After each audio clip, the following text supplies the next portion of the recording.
या मालिकेच्या आजच्या भागात आपण पाहणार आहोत ओंकार अधिपतीला म्हणत असतो की भावा मला जे वाटलं ते मी बोललो, तू वाईट वाटून घेऊ नको. तर अधिपती म्हणत असतो की मी कशाला वाईट वाटून घेईन आणि कशाला चिडेल, तुला जे वाटलं ते तू बोलला. तर ओंकार म्हणत असतो की हो ठीक आहे, पण त्या बोलण्याचा तू विचार केला का. पण अधिपती म्हणत असतो की आता त्यात काय विचार करायचा. हे तुला तर माहिती आहे ना, मास्तरीनबाईंच्या आनंदासाठी आम्ही सगळ्या गोष्टी केल्या, त्यांना जे हवं ते केलं, पण तरीही नकळतपणे जर आमच्याकडून काही चूक झाली असेल तर ती खरंच आमच्या लक्षात नाही आहे. आणि मला मान्य आहे की त्या दिवशी त्या माझ्यासोबत बोलण्यासाठी आल्या होत्या, पण त्यांच्या त्या मित्राला सोबत घेऊन आल्या होत्या आणि त्याला बघून मग मी चिडलो आणि रागाच्या भरात त्यांना वाटेल ते बोललो. पण शांत झाल्यानंतर त्यांची माफीही मागितली. तर ओंकार म्हणत असतो की अरे हो, पण मग त्यानंतर रंगपंचमीच्या दिवशी तुमची भेट झाली ना. तर अधिपती म्हणत असतो की अरे हो, आणि त्यावेळी त्या बोलल्यासुद्धा की अधिपती मला तुमच्याशी महत्त्वाचं काहीतरी बोलायचं आहे. आम्हाला तर असं वाटलं की त्यांना आमच्यातलं भांडण मिटवायचं असेल, आणि तू तर होता ना माझ्यासोबत, मी किती आनंदात होतो त्या दिवशी. पण मग काय झालं, त्यांनी अचानक घटस्फोटाची नोटीस पाठवली. आम्हाला तर असं वाटतं की त्यांना याच विषयी बोलायचं असणार, दुसरं काही नाही. आणि त्यांचं हे बोलणं सुरू असतानाच ओंकारला पुन्हा एकदा अक्षराचा फोन येतो. अक्षरा म्हणत असते की सॉरी भाऊजी, मागाशी कॉल कट झाला, पण खरं तर ना मला तुमचे आभार मानायचे होते. तुमच्यामुळे सगळ्या शिक्षकांचे पगार वेळेत झाले. तर ओंकार म्हणत असतो की वहिनी तुम्ही का आभार मानताय, हे सगळं अधिपतीमुळे झालं आहे. तर अक्षरा म्हणते की हो भाऊजी, खरं तर मला त्यांचेच आभार मानायचेत. आणि मग त्यानंतर ती अधिपतीविषयी बोलू लागते. तर ओंकार लगेच फोन अधिपतीच्याच कानाला लावतो. अक्षरा म्हणत असते की अधिपती खरंच खूप न्यायी आहेत, त्यांनी सगळ्यांचे पगार वेळेवर केले. मला खरंच त्यांचा खूप अभिमान वाटतोय. आणि एक गोष्ट पटली आहे मला, की जरी आता आमच्यात अंतर पडलं असलं ना, तरी आम्ही मनाने एकमेकांना कधीच अंतर दिलेला नाही आहे. आणि अक्षराचं हे बोलणं ऐकून अधिपती तर खूपच खुश होतो. आणि मग त्यानंतर ओंकार पुन्हा फोन घेतो आणि अक्षराला निरोप देतो.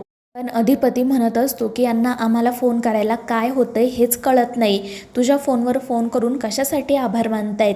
आणि मग तितक्यात त्याला कळतं की शाळेतील सगळे शिक्षक त्या ठिकाणी आले आहेत, त्यामुळे अधिपतीला वाटतं की नक्कीच हे लोक मोर्चा घेऊन आले असतील. दुसरीकडे अक्षरा तिच्या आईबाबांना नेमकं काय काय घडलं हे सांगत असते. इरा देखील त्या ठिकाणीच असते. ती विचारत असते की ताई, मला कळत नाही आहे की तुला फॅक्टरीत जायची काय गरज होती, की तुला सवयच झाली आहे स्वतःचा अपमान करवून घ्यायची. पण अक्षरा तिच्या बोलण्याकडे अजिबात लक्ष देत नाही. बाबा थोडे रागातच असतात, आई मात्र आनंदानेच अक्षराला काय काय घडलं हे विचारू लागते. आणि मग अक्षरा तिने कसा ओंकारला निरोप दिला आणि त्याने तो निरोप अधिपतीला दिला, अधिपतीने कसं लगेच काम केलं हे सगळं काही त्यांना सांगू लागते. तर इरा म्हणत असते की ताई, मला कळतच नाही आहे, जे काम आधी व्हायला हवं होतं ते तुला असं भीक मागून करून घ्यावं लागलं, आणि त्यातही तुला तुझ्या नवऱ्याचा अभिमान का वाटतोय गं. तर अक्षरा म्हणत असते की वाटतोय मला अभिमान, आणि वाटत राहणार, कारण या एका गोष्टीमुळे मला समजलं की माझ्या शब्दाची अजूनही अधिपतींना किंमत आहे, माझ्याविषयी अजूनही त्यांच्या मनात प्रेम आहे.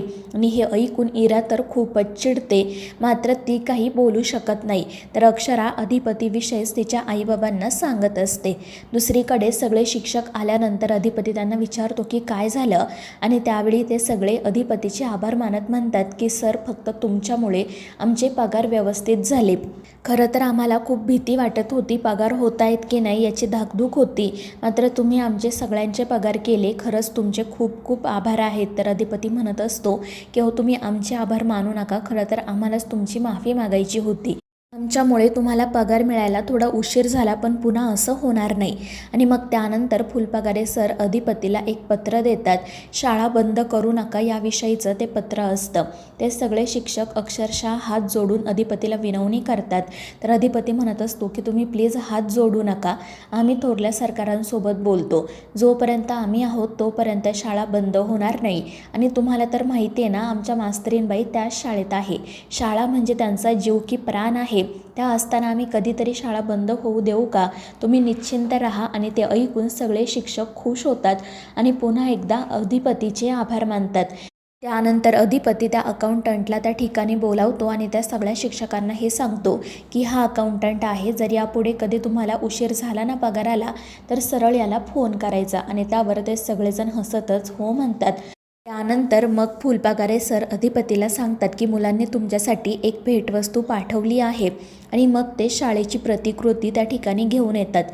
मुलांनी अधिपतीसाठी त्या शाळेची एक छान प्रतिकृती उभारलेली असते आणि त्यावर अक्षराचा, अधिपतीचा आणि भुवनेश्वरीचा फोटोसुद्धा लावलेला असतो आणि ते गिफ्ट पाहून अधिपती तर खूपच खुश होतो. त्याचा आनंद तर अगदी गगनात मावेनासा झालेला असतो. दुसरीकडे ती भुवनेश्वरी पुन्हा एकदा वकिलाला घरी बोलावून घेते.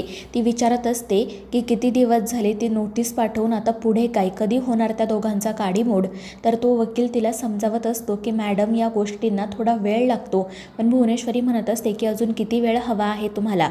वेळ तर नाही आहे ना आमच्याकडे, आणि रगड पैसा देतोय ना तुम्हाला, मग आमचं काम वेळेत करता येत नाही का? तर तो वकील म्हणत असतो की मॅडम, तसं नाही आहे, मात्र थोडा वेळ तर लागणारच ना. आता आम्ही अक्षरा मॅडमच्या उत्तराची वाट बघतोय. आणि त्यानंतर 6 महिने.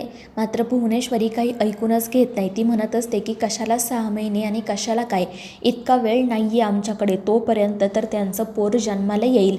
आणि ते ऐकून तो वकील म्हणतो की मग मॅडम काय करायचं?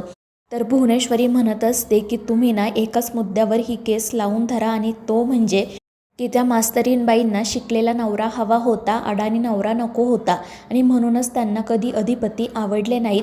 पण आता हे जगाला कसं सांगायचं, म्हणून त्यांनी इतके दिवस त्यांचा संसार कसाबसा सुरू ठेवला.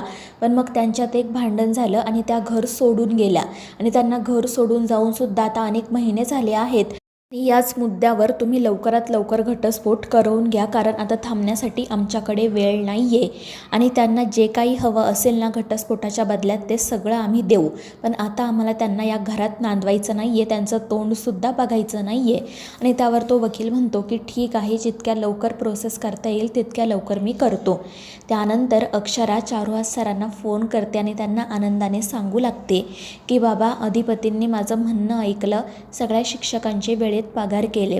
खरंच मला खूप आनंद झाला आहे. पण त्यावेळी चारुहास सरांना मात्र अजिबात आनंद होत नाही. अक्षरा त्यांना विचारते की बाबा काय झालं, तुम्हाला आनंद का नाही झाला? तर चारुहास सर म्हणत असतात की बाळा, यात काय आहे आनंद होण्यासारखं?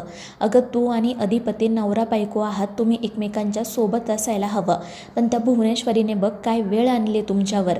तुम्हाला तिसऱ्या माणसाला मध्ये घेऊन एकमेकांशी बोलावं लागतं, निरोप पाठवावे लागतात, आणि जी गोष्ट आधीच व्हायला हवी होती ती अशी विनवणी करून घ्यावी लागते. ते ऐकून अक्षरा म्हणते की बाबा काही हरकत नाही. मात्र चारुहास सर म्हणत असतात की नाही बाळा, या सगळ्यासाठी कुठे ना कुठे मी कारणीभूत आहे. मी माझ्या मूर्खपणामुळे तुमच्या दोघांच्यावर ही वेळ आणली आहे. पण आता मला माझी ही चूक सुधारायलाच हवी.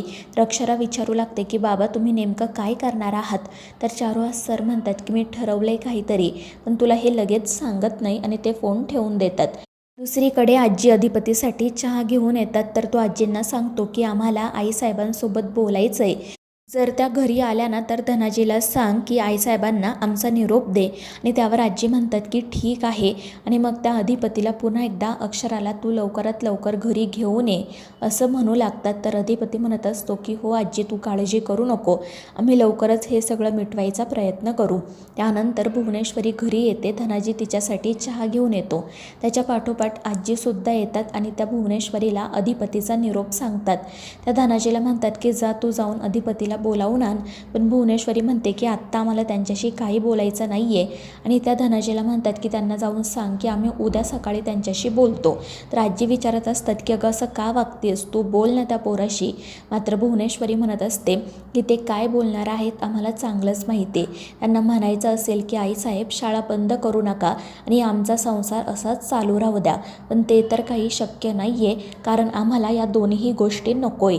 आणि भुवीचं असं बोलणं ऐकून आजी खूप चिडतात. तर मित्रांनो, या मालिकेच्या पुढील भागांच्या अपडेटसाठी आपल्या चॅनेलला सबस्क्राईब करा.